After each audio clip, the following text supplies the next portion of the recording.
अस्सलामुअलैकुम। एक दफ़ा एक आर्ट गैलरी में एक बहुत बड़ी एग्ज़िबिशन एग्जीक्यूट हुई, जिसमें दुनिया के तमाम मुसव्विरों को कहा गया कि आप पीसफुल कोई पेंटिंग बनाएं, जिससे ये ज़ाहिर हो कि देखने वाले को लगे कि उसे सुकून मिल गया हो। और जीतने वाले को इनाम के लिए $10 मिलियन का ऐलान किया गया।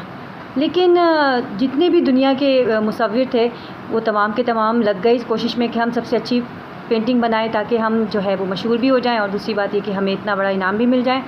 तो एक हलचल सी मच गई मुसव्विरों में से। उनमें से 100 मुसव्विरों को जो है वो चुना गया कि वो अपनी पेंटिंग को इस एग्ज़िबिशन में रखें। तो एक से बढ़कर एक पेंटिंग, सबसे खूबसूरत पेंटिंग बनाने की कोशिश की जा रही थी, और जिसमें कामयाबी भी मिली। फ़ाइनली वो दिन जब आ गया जिसमें मुकाबले का इनाम देना था लोगों को, तो वहाँ पर बहुत सारे मीडिया के लोग भी बैठे हुए थे, दीगर लोग भी बैठे हुए थे, वो तमाम पेंटर भी मौजूद थे। तो ये जानना और ये जज करना बड़ा मुश्किल हो गया कि किसकी पेंटिंग ज़्यादा अच्छी है, क्योंकि वहाँ एक से बढ़कर एक पेंटिंग लगी हुई थी। किसी में सुकून भरी झील दिखाई गई थी जो बिल्कुल साकित थी, इतनी साकित थी कि उसमें आप अपना रिफ़्लेक्शन भी देख सकते थे। और किसी ने बनाई एक पीसफुल पहाड़ की तस्वीर, जिसमें समंदर भी दिख रहा था, जिसमें पहाड़ों के ऊपर बर्फ़ भी थी। मतलब इसी तरह की ऐसी तस्वीरें जिसे देखकर सुकून मिलता। लेकिन जब इस मुकाबले के लिए जिस पेंटिंग को पसंद किया गया, जजों ने जिस पेंटिंग को पसंद किया गया, तो लोगों ने उस पेंटिंग को देखकर बड़ी हैरानी ज़ाहिर की, और जो है ना वो कुछ बेचैनी भी ज़ाहिर की, क्योंकि उस पेंटिंग में कहीं भी ये नहीं लग रहा था कि ये एक पीस है, इसे देखकर सुकून मिल रहा हो।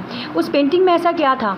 उस पेंटिंग में ये था कि एक तूफ़ान का जो है ना वो एलिमेंट दिखाया गया था कि शदीद हवा चल रही है, तेज़ आंधी चल रही है और तूफ़ान आ रहा है। तो ये पीसफुल पेंटिंग तो नहीं हुई। आपस में लोगों ने मशवरा भी किया, फिर जजों के पास भी गए, उनसे बोला कि आपसे शायद कोई गलती हो गई है, क्योंकि इस पेंटिंग में कहीं पीस जैसी नाम की या अमन जैसी नाम की कोई चीज़ नहीं दिख रही है। लेकिन जो वहाँ उसके ऑनर थे जज, उन्होंने कहा कि आप अगर इस तस्वीर को गौर से देखें तो आपको पता चलेगा कि ये पेंटिंग बिल्कुल सही जो है ना वो चुनी गई है, और यही इनाम के काबिल है, और इसी पेंटिंग को इनाम मिलेगा। उस पेंटिंग में ऐसा था क्या?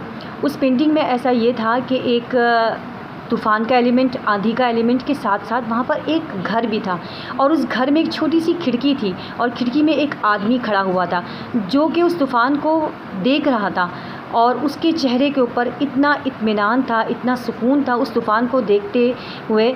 तो असल में ये बात कहने का मकसद, ये तमाम चीज़ें बोलने का मकसद ये है कि जब तक इंसान के अपने अंदर सुकून नहीं होता, तो बाहर के एटमॉस्फेयर से उसे कोई फ़र्क नहीं पड़ता। कोई इंसान अगर किसी सुकून वाली और बहुत खूबसूरत जगह पर भी उसको बिठा दिया जाए ना, तब भी वो गम की हालत में रहेगा अगर वो अंदर से बेचैन हो। बिल्कुल इसी तरह हमारे साथ भी है, हमारी ज़िंदगियों में और बहुत ज़्यादा तूफ़ान बरपा हो जाता है। कभी कभी तो ऐसा लगता है इतनी हलचल मच जाती है, इतनी हलचल मच जाती है, लेकिन ये हलचल सिर्फ बाहर की हद तक होती है। अगर वो तूफ़ान हमारी ज़िंदगियों में आ जाए और हमारे अपने दिल में सुकून हो, तो हम उस तूफ़ान से भी बहुत आसानी के साथ लड़ सकते हैं। जिस तरह से बाज़ लोग ऐसे होता है कि जिनकी नौकरी चली जाती है, या पसंद की शादी नहीं होती, या घर के कोई मसाइल होते हैं, वो उनके लिए एक तूफ़ान की हैसियत रखते हैं। वो तूफ़ान उनकी ज़िंदगी में आता तो है, लेकिन वो उसे बहुत आराम और बहुत तरीके से हैंडल करते हैं, तो उनको पता भी नहीं चलता कि ये तूफ़ान कब आया और कब गया। असल मकसद इस वीडियो को बनाने का ये है कि लोगों को ये अवेयरनेस दी जाए कि हमारे अगर दिल में सुकून होगा ना, तो दुनिया में जितना भी झगड़ा हो रहा हो, दुनिया में जितनी भी परेशानियां, मुश्किलें आ रही हैं, उनकी अपनी लाइफ में आ रही हो, वो सुकून से झेल लेंगे। वो कभी भी अपने ऊपर उस परेशानी को हावी नहीं होने देंगे जब तक उनके अपने अंदर सुकून ना हो।